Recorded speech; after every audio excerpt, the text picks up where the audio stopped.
un gran honor recibir esta noche a un invitado al que respeto profundamente. Es Marcel Granier, empresario periodístico, el jefe de RCTV.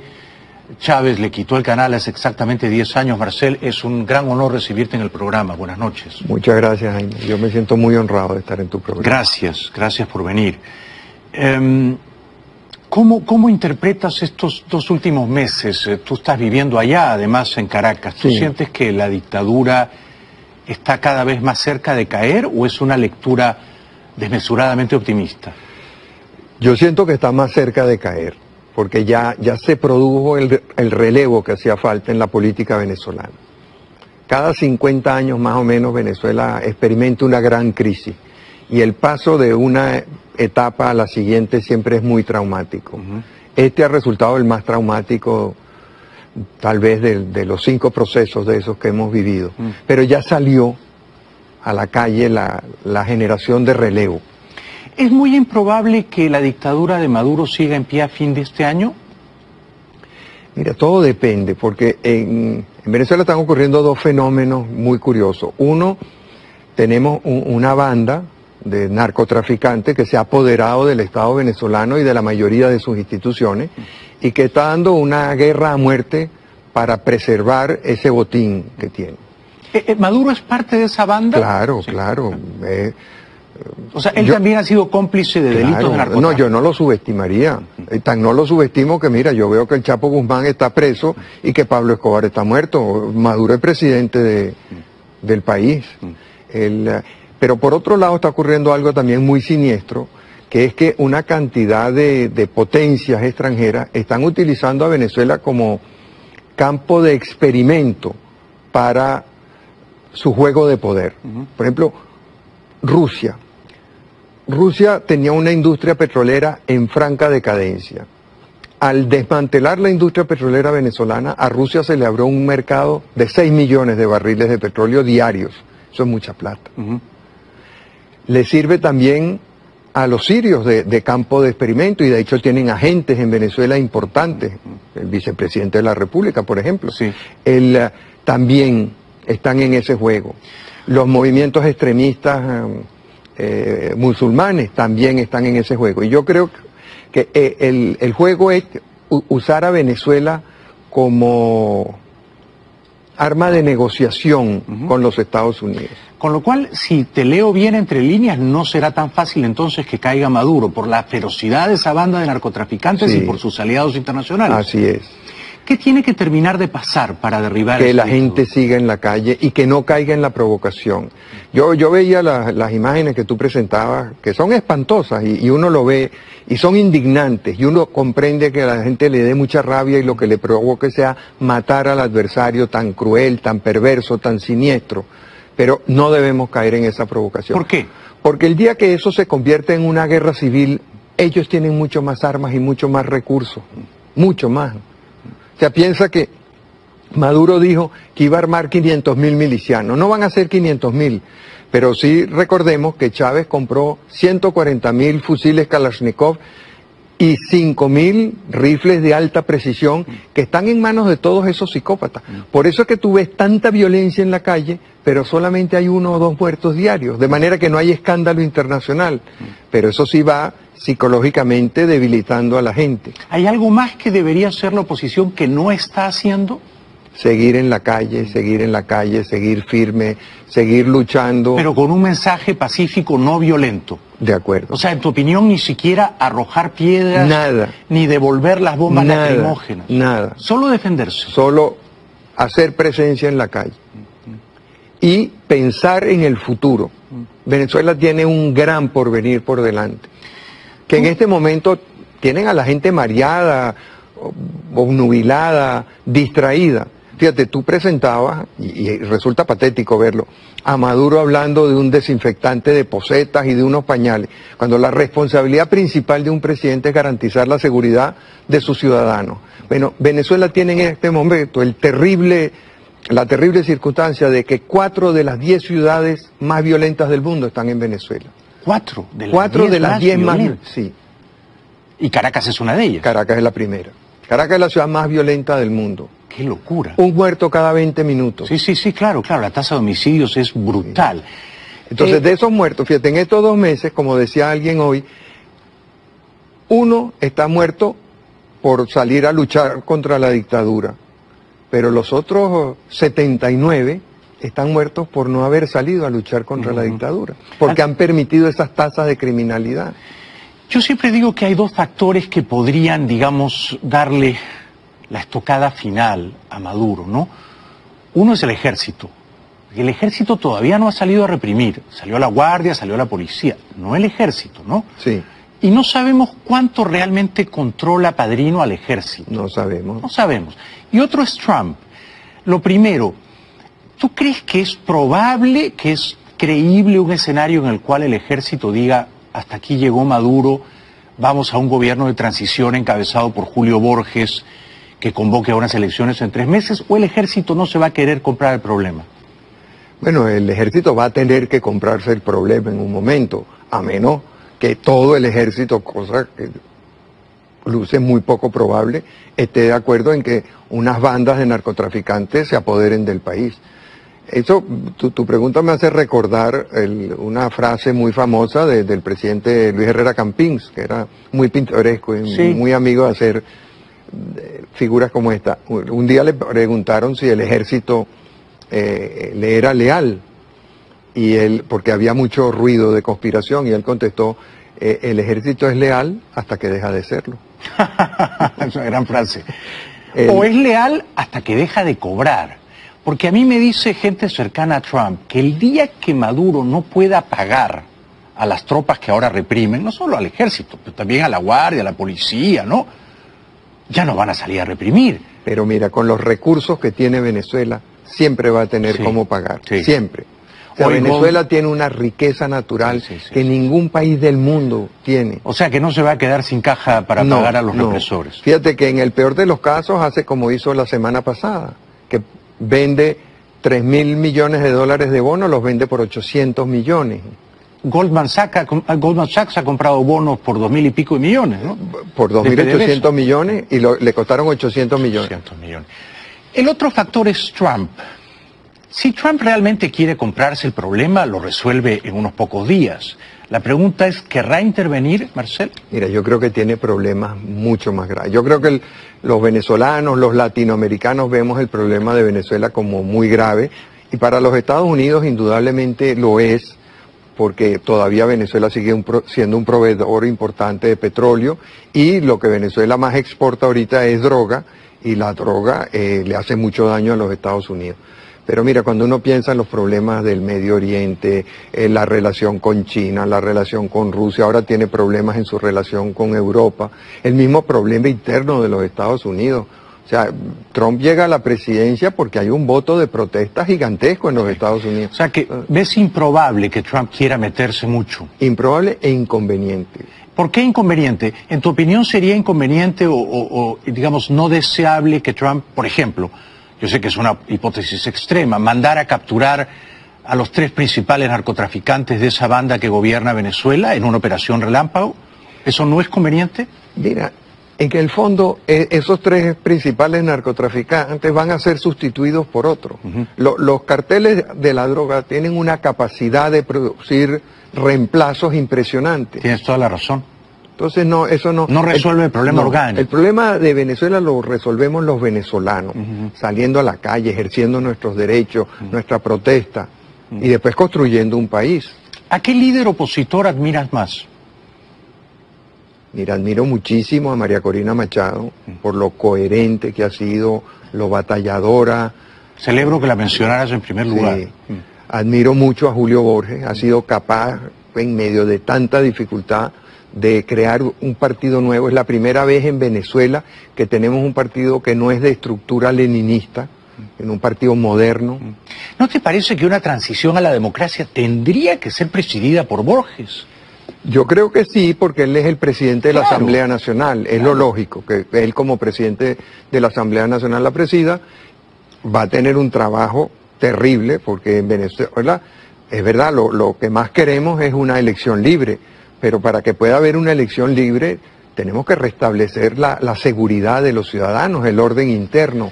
¿Tú crees que en un mes y medio, digamos, no sé, 6, 7 semanas, habrá elecciones para la constituyente de Maduro o eso no es viable? No lo creo. Eso, mira, eso es como el limpiador de poseta o el pañal. Es un pretexto que él está usando para distraer la atención. El problema de Venezuela no es la constituyente. El problema de Venezuela es la seguridad, es el hambre que hay en el país, la falta de medicinas, la falta de alimentos. La fiscal Ortega, que yo creo que puede jugar un papel clave, ¿hay algo más que podría hacer ella? Ejercer las funciones que le asigna la Constitución. Por ejemplo, encausar, imputar a los jueces golpistas del Tribunal Supremo. Por ejemplo.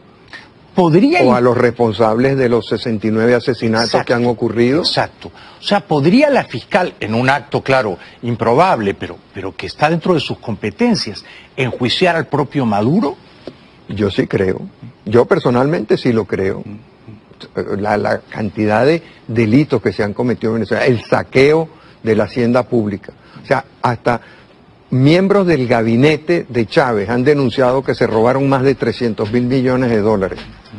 Ahí acaba de renunciar el presidente de una empresa en Brasil que le vendió a Diosdado Cabello 2.100 millones de dólares de carne que no hemos visto en Venezuela.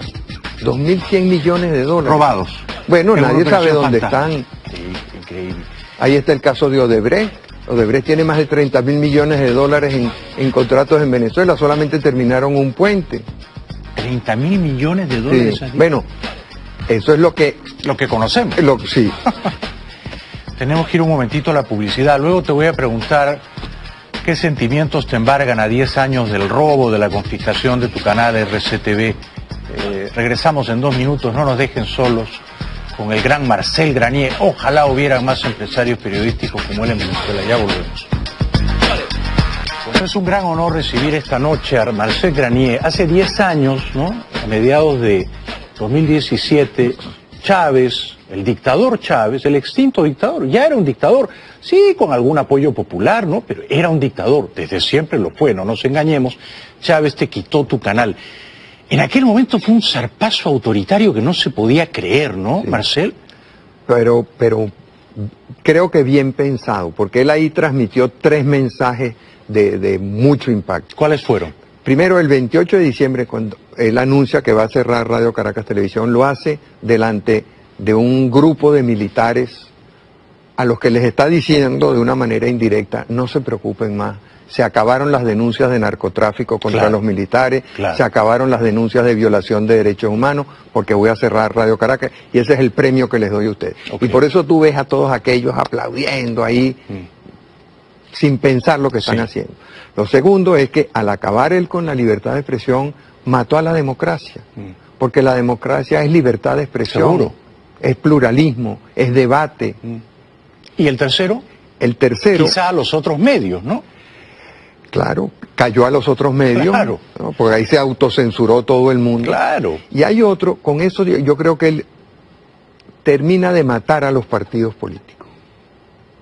¿Por qué? ¿Por qué crees eso? Porque es a través de la televisión que hoy en día, y sobre todo en las condiciones que están dadas, que el político puede cumplir con su misión de convencer. Claro. Es a través de la televisión. Claro. Y la comparación de unos con otros, el debate, la lucha entre ellos. Al acabarse la televisión libre, entonces ya los políticos no tenían cómo llegarle al país. ¿Qué es lo que ocurre ahora, no? ¿Qué es lo que ocurre ahora? No quedó ni Globovisión, no tienen una tribuna para... Y por eso yo admiro mucho lo que hacen María Corina, lo que hace Julio, lo que hace Leopoldo López, lo que hace Enrique Capriles, que es que volvieron a la política de antes, de salir a la calle, a buscar a la gente, a oír a la gente, y a tratar de convencerla. Ya no lo puedes convencer con una cuña, ya lo tienes que convencer con tu propia convicción, con tu sueño, con tu proyecto. Cuando a fines de 2006 Chávez dijo voy a cerrar Radio Caracas, ¿pensaste que era una bravuconada o realmente sabías que iba a ser... Mira, en el primer momento era el Día de los Inocentes en Venezuela, el 28 de diciembre, y pensé que era una inocentada. Ya. Pero cuando veo a los militares aplaudiendo y todo aquel circo, me doy cuenta de que es verdad. Entonces, ¿Te quisieron comprar? sí. ¿Qué te ofrecieron? 600 millones de dólares. ¿600 millones de dólares? Sí. Bueno, no me lo ofrecieron a mí, me lo ofrecieron a mis socios, porque a mí no me querían ni ver. Pero a mis socios se los ofrecieron. Era muchísimo más de lo que costaba realmente el canal. Bueno, no sé, yo pensaba que valía muchísimo más. Y te das cuenta el cariño de Venezuela, o sea, hay que ver la admiración, el cariño de los venezolanos por Radio Caracas Televisión. O sea, claro, 10 años del cierre y hemos logrado mantener vigente nuestra imagen, sí. La juventud que salió a la calle, a quien nunca defraudamos. Pero no, sí era mucho dinero y... ¿Costó trabajo rechazar esa oferta mafiosa? No, fíjate, yo creo que todo el mundo, todos mis socios estuvieron muy conscientes de que era una oferta mafiosa, de que era entregar el nombre de Radio Caracas Televisión, de RCTV, a un gobierno de unos bandoleros. O sea, tú no entregas tu nombre así para que lo usen. Mi respeto. Y era mi profunda admiración. Nuestra gente. 3 O años. sea, yo veía todo el horror de lo que había pasado con los trabajadores de Petróleos de Venezuela, cómo Chávez los despidió, los persiguió, les robó las prestaciones, les robó los ahorros. 3 años antes de que robaran tu canal, que está en el corazón de todos los venezolanos y que te van a devolver muy pronto. Bueno, hay una sentencia de la Corte Interamericana que lo dice... De la Corte Interamericana de Derechos Humanos. Sí, ¿claro? Y lo dice categóricamente, en un juicio en el que la República participó. O sea, Maduro mandó sus abogados, sus testigos, sus peritos y pelearon desde el principio hasta el final. Y tendrán que pagarte una indemnización, ahora sí, de 600 millones de dólares por todo los daños y prejuicios que te han acarreado. La situación de Venezuela creo que es tan complicada que vamos a tener que buscar otra fórmula. En 2004, 3 años antes de que te robaran tu canal, los dueños de Venevisión, Gustavo Cisneros, mediante los buenos oficios de Jimmy Carter, negociaron con Chávez en Fuerte Tiuna, ¿no? Y a partir de entonces Venevisión, que era antes un canal opositor, se convirtió en un canal, digamos, complaciente, benévolo con la dictadura, que prefería mirar a otro lado, que suprimía los programas periodísticos, su línea editorial, digamos, casi siempre eran portavoces de la dictadura quienes salían, y a una hora, y la oposición estaba muy jibarizada, ¿no? Muy eclipsada. Sí. ¿No quisieron hacer lo mismo contigo? Es decir, no comprarte el canal, sino... No, sí, ellos, el negociar, gobierno, conversar... Sí, que se eliminaran algunos programas, que se eliminaran algunos presentadores, que se le diera vacaciones a algunos entrevistadores, que no hubiera tanto programa sobre el narcotráfico y... Claro, más telenovelas, pero no informes, no hagas periodismo. No, las telenovelas tampoco les gustaban. Fíjate que Venezuela en el año 2000 era todavía uno de los principales productores de telenovelas del mundo. Y hoy en día... El año pasado las únicas telenovelas... Ya hace un año, creo, ¿no? Una hizo Venevisión y nosotros hicimos 2, pero para producirlas, que no para Venezuela, sino para el exterior. Cuando te quitaron tu canal hace 10 años, ni Venevisión, ni Televen, que yo sepa, dijeron nuestra solidaridad con RCTV. No, eso sí fue una desilusión porque... ¿Te dolió? Sí, me dolió como venezolano porque ¿Tú lo hubieras hecho si hubieran cerrado Venevisión? Claro. Un mínimo espíritu de cuerpo sobre la idea de la libertad de prensa. Sí, no, y además pensar en las consecuencias que eso iba a tener para el país. Entonces sí creo que era un momento de habernos unido todos y haber resistido. Pero mira, en el sector empresarial también ocurrió mucho de eso, hubo mucho silencio. Tuvimos algunos apoyos maravillosos, Globovisión, Guillermo Zuluaga, Alberto Federico Rabel, Nelson Meserane nos apoyaron. Unos campeones. El Nacional, el Universal también nos apoyaron, o sea, el bloque de armas, o sea, sí hubo solidaridad de algunos y de algunos empresarios también, pero en general los viejos partidos políticos guardaron silencio, los grandes canales de televisión abierta guardaron silencio, con lo cual se hicieron mucho daño a ellos mismos. Porque dañaron la marca, mancharon la marca, ¿no? Sí. No, y el país, hay que ver el horror de lo que ha ocurrido en Venezuela. Sí. A veces es mejor perder un negocio que perder tus principios, ¿no? Sí. Perder unos intereses económicos que perder tu libertad. Sí, ¿no? y que perder tu país. Sí, sí, sí. O sea, hay que ver lo terrible que es, o sea, la cantidad de gente que ha tenido que irse del país porque no tiene oportunidades allá. O sea, ya son más de 2 millones de venezolanos que se han ido, la inmensa mayoría de ellos profesionales, bien preparados, bien capacitados. Pero tú no te fuiste, y mi saludo por eso, y esta es mi última pregunta. ¿Crees que recuperarás RCTV pronto? Sí, sí lo creo. Y sueño con eso y trabajo para que eso sea una realidad. Sí lo creo. Mi respeto, mi profunda admiración. Que no pase un día de democracia restaurada en Venezuela sin RCTV al aire, Marcel. Eso espero, eso deseo y para eso trabajo. Un gran aplauso para este admirable empresario periodístico, Marcel Granier. Y que vuelva tu programa a primer plano, hombre, un clásico del periodismo venezolano. Gracias. No pierda usted la sonrisa. Lo queremos mucho. Muchas y lo gracias, necesitamos muchas décadas más, Marcel. Muchas gracias. Ya volvemos.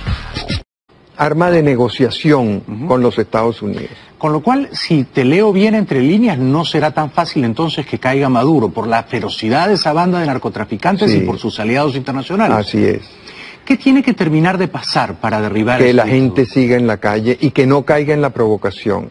Yo veía las imágenes que tú presentabas, que son espantosas y uno lo ve y son indignantes y uno comprende que a la gente le dé mucha rabia y lo que le provoque sea matar al adversario tan cruel, tan perverso, tan siniestro. Pero no debemos caer en esa provocación. ¿Por qué? Porque el día que eso se convierte en una guerra civil, ellos tienen mucho más armas y mucho más recursos, mucho más. O sea, piensa que Maduro dijo que iba a armar 500.000 milicianos. No van a ser 500.000, pero sí recordemos que Chávez compró 140.000 fusiles Kalashnikov y 5.000 rifles de alta precisión que están en manos de todos esos psicópatas. Por eso es que tú ves tanta violencia en la calle, pero solamente hay 1 o 2 muertos diarios, de manera que no hay escándalo internacional. Pero eso sí va psicológicamente debilitando a la gente. ¿Hay algo más que debería hacer la oposición que no está haciendo? Seguir en la calle, seguir firme, seguir luchando. Pero con un mensaje pacífico, no violento. De acuerdo. O sea, en tu opinión, ni siquiera arrojar piedras, Nada. ni devolver las bombas Nada, lacrimógenas. nada. Solo defenderse. Solo hacer presencia en la calle y pensar en el futuro.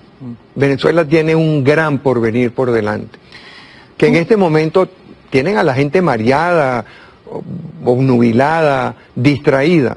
Fíjate, tú presentabas, y resulta patético verlo, a Maduro hablando de un desinfectante de posetas y de unos pañales, cuando la responsabilidad principal de un presidente es garantizar la seguridad de sus ciudadanos. Bueno, Venezuela tiene en este momento la terrible circunstancia de que 4 de las 10 ciudades más violentas del mundo están en Venezuela. 4 de las 4 10 de las 10 más violentas. sí. Y Caracas es una de ellas. Caracas es la primera. Caracas es la ciudad más violenta del mundo. ¡Qué locura! Un muerto cada 20 minutos. Sí, claro. La tasa de homicidios es brutal. Entonces, de esos muertos, fíjate, en estos 2 meses, como decía alguien hoy, 1 está muerto por salir a luchar contra la dictadura, pero los otros 79 están muertos por no haber salido a luchar contra la dictadura, porque han permitido esas tasas de criminalidad. Yo siempre digo que hay 2 factores que podrían, digamos, darle la estocada final. Estados Unidos. O sea, Trump llega a la presidencia porque hay un voto de protesta gigantesco en los Estados Unidos. O sea que ves improbable que Trump quiera meterse mucho. Improbable e inconveniente. ¿Por qué inconveniente? En tu opinión, ¿sería inconveniente o, digamos, no deseable que Trump, por ejemplo, yo sé que es una hipótesis extrema, mandara a capturar a los 3 principales narcotraficantes de esa banda que gobierna Venezuela en una operación relámpago? ¿Eso no es conveniente? Mira, en que el fondo esos 3 principales narcotraficantes van a ser sustituidos por otros. Los carteles de la droga tienen una capacidad de producir reemplazos impresionantes. Tienes toda la razón. Entonces no, eso no... No resuelve el problema orgánico. El problema de Venezuela lo resolvemos los venezolanos, saliendo a la calle, ejerciendo nuestros derechos, nuestra protesta, y después construyendo un país. ¿A qué líder opositor admiras más? Mira, admiro muchísimo a María Corina Machado por lo coherente que ha sido, lo batalladora. Celebro que la mencionaras en primer lugar. Sí. Admiro mucho a Julio Borges, ha sido capaz, en medio de tanta dificultad, de crear un partido nuevo. Es la primera vez en Venezuela que tenemos un partido que no es de estructura leninista, en un partido moderno. ¿No te parece que una transición a la democracia tendría que ser presidida por Borges? Yo creo que sí, porque él es el presidente de la Claro. Asamblea Nacional. Es lo lógico, que él como presidente de la Asamblea Nacional la presida. Va a tener un trabajo terrible, porque en Venezuela, es verdad, lo que más queremos es una elección libre, pero para que pueda haber una elección libre tenemos que restablecer la seguridad de los ciudadanos, el orden interno. ¿Tú Y eso crees es- que en un mes y medio, digamos, no sé, 6, 7 semanas, habrá elecciones para la constituyente de Maduro o eso no lo es creo. viable? No lo creo. Eso, mira, eso es como el limpiador de poseta o el pañal. Es un pretexto Sí, que él está usando para distraer la atención. El problema de Venezuela no es la constituyente. El problema de Venezuela es la seguridad, es el hambre que hay en el país, la falta de medicinas, la falta de alimentos. La fiscal Ortega, que yo creo que puede jugar un papel clave, ¿hay algo más que podría hacer ella? Ejercer las funciones que le asigna la Constitución. Por ejemplo, encausar, imputar a los jueces golpistas del Tribunal Supremo. Por ejemplo, Podría o a los responsables de los 69 asesinatos. Gran honor recibir esta noche a un invitado al que respeto profundamente, es Marcel Granier, empresario periodístico, el jefe de RCTV. Chávez le quitó el canal hace exactamente 10 años. Marcel, es un gran honor recibirte en el programa. Buenas noches. Muchas gracias, Jaime. Yo me siento muy honrado de estar en tu programa. Gracias por venir. ¿Cómo interpretas estos 2 últimos meses? Tú estás viviendo allá, además, en Caracas. ¿Tú Sí. sientes que la dictadura está cada vez más cerca de caer o es una lectura desmesuradamente optimista? Yo siento que está más cerca de caer, porque ya se produjo el relevo que hacía falta en la política venezolana. Cada 50 años más o menos Venezuela experimenta una gran crisis y el paso de una etapa a la siguiente siempre es muy traumático. Este ha resultado el más traumático tal vez de los 5 procesos de esos que hemos vivido, pero ya salió a la calle la generación de relevo. ¿Es muy improbable que la dictadura de Maduro siga en pie a fin de este año? Mira, todo depende, porque en Venezuela están ocurriendo 2 fenómenos muy curiosos. Uno, tenemos una banda de narcotraficantes que se ha apoderado del Estado venezolano y de la mayoría de sus instituciones y que está dando una guerra a muerte para preservar ese botín que tiene. ¿Maduro es parte de esa banda? Claro, Sí. claro. O sea, él Yo- también ha sido cómplice de delitos Claro, de narcotráfico. no, yo no lo subestimaría. Tan no lo subestimo que, mira, yo veo que el Chapo Guzmán está preso y que Pablo Escobar está muerto. Maduro es presidente del país. Pero por otro lado está ocurriendo algo también muy siniestro, que es que una cantidad de potencias extranjeras están utilizando a Venezuela como campo de experimento para su juego de poder. Por ejemplo, Rusia. Rusia tenía una industria petrolera en franca decadencia. Al desmantelar la industria petrolera venezolana, a Rusia se le abrió un mercado de 6 millones de barriles de petróleo diarios. Eso es mucha plata. Le sirve también a los sirios de campo de experimento y de hecho tienen agentes en Venezuela importantes. El vicepresidente de la República, por ejemplo. Sí. También están en ese juego. Los movimientos extremistas musulmanes también están en ese juego. Y yo creo que el juego es usar a Venezuela como... A Maduro, ¿no? Uno es el ejército. El ejército todavía no ha salido a reprimir. Salió la guardia, salió la policía, no el ejército, ¿no? Sí, Y no sabemos cuánto realmente controla Padrino al ejército. no sabemos. No sabemos. Y otro es Trump. Lo primero, ¿tú crees que es probable, que es creíble un escenario en el cual el ejército diga, hasta aquí llegó Maduro, vamos a un gobierno de transición encabezado por Julio Borges, que convoque a unas elecciones en 3 meses, o el ejército no se va a querer comprar el problema? Bueno, el ejército va a tener que comprarse el problema en un momento, a menos que todo el ejército, cosa que luce muy poco probable, esté de acuerdo en que unas bandas de narcotraficantes se apoderen del país. Eso, tu pregunta me hace recordar una frase muy famosa del presidente Luis Herrera Campins, que era muy pintoresco y Sí. muy amigo de hacer figuras como esta. Un día le preguntaron si el ejército le era leal, y él, porque había mucho ruido de conspiración, y él contestó, el ejército es leal hasta que deja de serlo. Es una gran frase. O es leal hasta que deja de cobrar. Porque a mí me dice gente cercana a Trump que el día que Maduro no pueda pagar a las tropas que ahora reprimen, no solo al ejército, pero también a la guardia, a la policía, ¿no? Ya no van a salir a reprimir. Pero mira, con los recursos que tiene Venezuela, siempre va a tener Sí, cómo pagar, sí. siempre. O sea, Hoy Venezuela tiene una riqueza natural Sí, sí, sí, que sí. ningún país del mundo tiene. O sea que no se va a quedar sin caja para No, pagar a los no. represores. Fíjate que en el peor de los casos hace como hizo la semana pasada, que vende 3.000 millones de dólares de bonos, los vende por 800 millones. Goldman Sachs ha comprado bonos por 2.000 y pico de millones, ¿no? Por De 2.800 millones y le costaron 800 millones. 200 millones. El otro factor es Trump. Si Trump realmente quiere comprarse el problema, lo resuelve en unos pocos días. La pregunta es, ¿querrá intervenir, Marcel? Mira, yo creo que tiene problemas mucho más graves. Yo creo que los venezolanos, los latinoamericanos vemos el problema de Venezuela como muy grave, y para los Estados Unidos indudablemente lo es, porque todavía Venezuela sigue siendo un proveedor importante de petróleo, y lo que Venezuela más exporta ahorita es droga, y la droga le hace mucho daño a los Estados Unidos.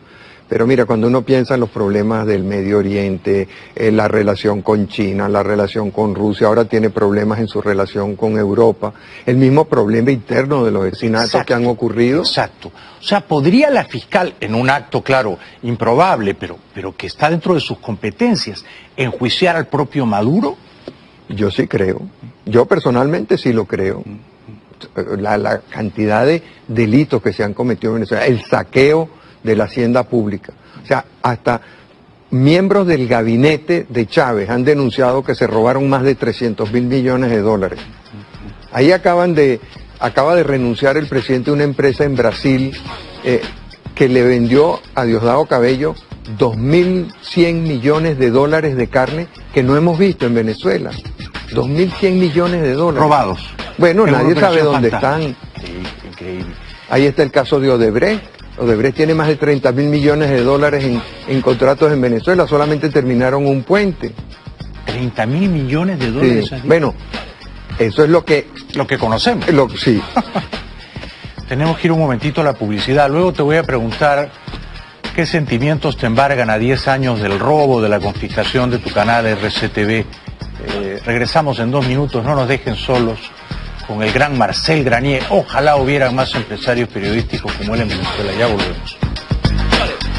Pues es un gran honor recibir esta noche a Marcel Granier. Hace 10 años, ¿no? A mediados de 2017, Chávez, el dictador Chávez, el extinto dictador, ya era un dictador, sí, con algún apoyo popular, ¿no? Pero era un dictador, desde siempre lo fue, no nos engañemos. Chávez te quitó tu canal. En aquel momento fue un zarpazo autoritario que no se podía creer, ¿no, Sí. Marcel? Pero creo que bien pensado, porque él ahí transmitió 3 mensajes de mucho impacto. ¿Cuáles fueron? Primero, el 28 de diciembre, cuando él anuncia que va a cerrar Radio Caracas Televisión, lo hace delante de un grupo de militares a los que les está diciendo de una manera indirecta, no se preocupen más, se acabaron las denuncias de narcotráfico contra Claro, los militares, claro. se acabaron las denuncias de violación de derechos humanos, porque voy a cerrar Radio Caracas, y ese es el premio que les doy a ustedes. Ok. Y por eso tú ves a todos aquellos aplaudiendo ahí, sin pensar lo que están Sí. haciendo. Lo segundo es que al acabar él con la libertad de expresión, mató a la democracia, porque la democracia es libertad de expresión, Seguro. es pluralismo, es debate. ¿Y el tercero? El tercero, Quizá a los otros medios, ¿no? claro, cayó a los otros medios, Claro. ¿no? Porque ahí se autocensuró todo el mundo. Claro. Y hay otro, con eso yo creo que él